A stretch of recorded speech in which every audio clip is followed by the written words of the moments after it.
Netflix has created some of the most captivating stories of our generation.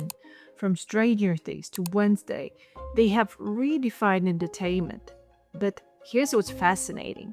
Despite having 270 million subscribers and incredible cultural impact, they're missing three strategic opportunities that could completely transform their future. And today, we're diving into the moves Netflix should be making right now.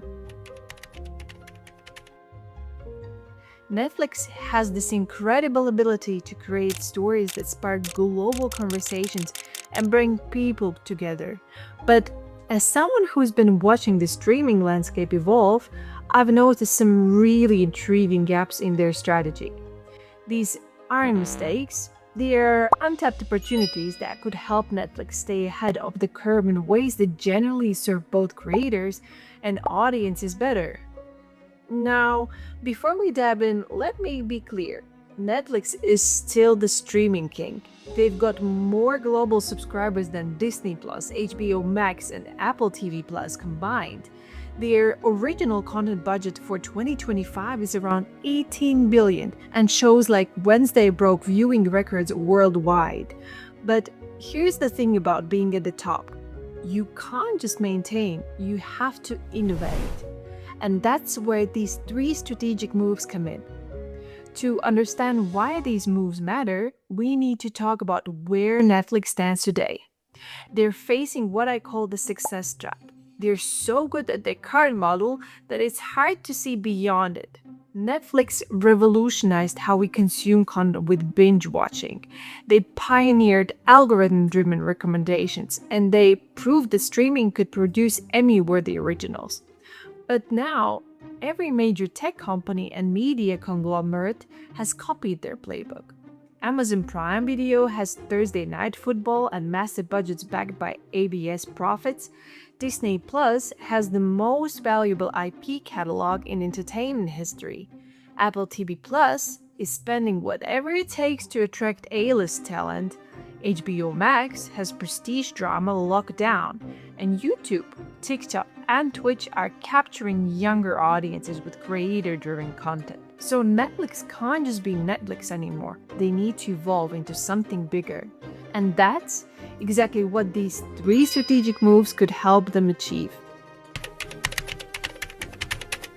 First up, Netflix gaming approach is undersized. They have 55 mobile games, but less than 1% of subscribers engage with them. Most people don't even know Netflix games exists.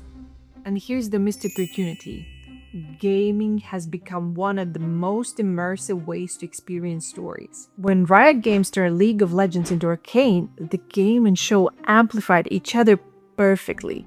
But Netflix is thinking backwards. Instead of making games based on existing shows, what if they developed interactive experiences that introduce characters and worlds before shows even premiere? Picture this. 6 months before The Witcher Season 4 drops, Netflix releases an immersive RPG where you play as a witcher in training. You meet characters, learn the world's politics, and your choices influence storylines that connect to the upcoming season. By the time the show premieres, you're emotionally invested in this universe. Gaming generated over 180 billion in 2024 versus 100 billion for all of Hollywood. Netflix could create premium gaming tiers and use player data to inform content decisions. Imagine knowing that 2 million players chose the redemption arc for a character. That's valuable insight for writing season 2. Netflix could revolutionize live content, but not by chasing expensive sports rights like Amazon's $1 billion NFL deal or Apple's Major League Soccer investment. Instead, Netflix could create entirely new categories of live entertainment that play to their storytelling strengths. Picture interactive mystery nights where global audience solve cases in real time, like a massive escape room experience. Live game shows where families participate in Netflix trivia from their couches, competing for exclusive merchandise at early season access. Behind the scenes masterclasses with the creators like the Duffer Brothers explaining how they built the Upside Down with the live fan Q&A.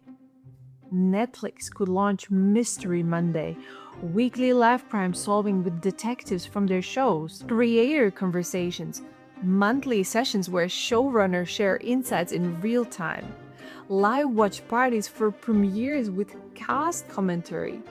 This brings back appointment viewing because people want to share these moments not because they have to be there. Netflix has already the streaming infrastructure to handle massive simultaneous loads. They just need to add live capabilities to create entirely new value for subscribers. Netflix needs to get serious about the creator economy because YouTube paid out $70 billion to creators in 3 years, while Netflix still goes through traditional Hollywood gatekeepers. Creators like Mr. Beast and Emma Chamberlain built media empires from their bedrooms and understand their audiences better than most traditional media companies. But many want to level up their production quality and reach global audiences. Exactly what Netflix could provide. Picture Netflix Studios as a tiered creator program. Tier 1. Emerging creators get production tools and 70% revenue sharing, better than YouTube's 55%. Tier 2. Established creators receive funding for 30 to 60-minute episodes with professional crews. Tier 3. Top creators develop full Netflix series with multi-million-dollar budgets. So why this matters? Netflix's core audience is aging, while younger viewers spending more time on creator platforms. By 2030, Gen Alpha will be their key demographic, and they're growing up on creator content, not traditional TV. Creator content is cheaper to produce, has built-in audiences, and can be made faster than traditional Hollywood content. Netflix could fill their library with engagement, cost-effective content between major releases while supporting emerging voices. And here's where this gets really interesting. These aren't separate initiatives. They're interconnected moves that create a unified ecosystem. Picture this. A creator builds a following on Netflix's platform. Their content performs well, so Netflix funds them to create an interactive game expanding their fictional universe. The game becomes popular, generating data about which characters resonate most. Netflix then greenlights a full series with live interactive episodes where fans influence plot developments in real time. This creates a content pipeline that's responsive to audiences' preferences, cost-effective, and impossible for competitors to replicate without building all three components. Disney Plus has great IP, but no creator economy. YouTube has creators but can't fund premium productions. And Netflix could become the only complete ecosystem. These strategies matter because Netflix is at inflection point. Subscription growth is slowing, competition is intensifying, and viewer habits are shifting toward more interactive experiences. Instead of just playing defense with price increases and password crackdowns, these moves would put Netflix on offense, creating new revenue streams, deeper audience connections, and competitive advantages that would be genuinely difficult to replicate. Most importantly, they would help Netflix evolve with their audience rather than just trying to retain them. So, what do you think? Do these strategic directions make sense for Netflix? Are you someone who would engage with Netflix games if they were more integrated with shows you love? Would you tune in for live interaction experiences? Drop your thoughts in the comments. I read everyone, and your insights often spark ideas for future videos. If you found this analysis interesting, I would appreciate a like to help channel grow.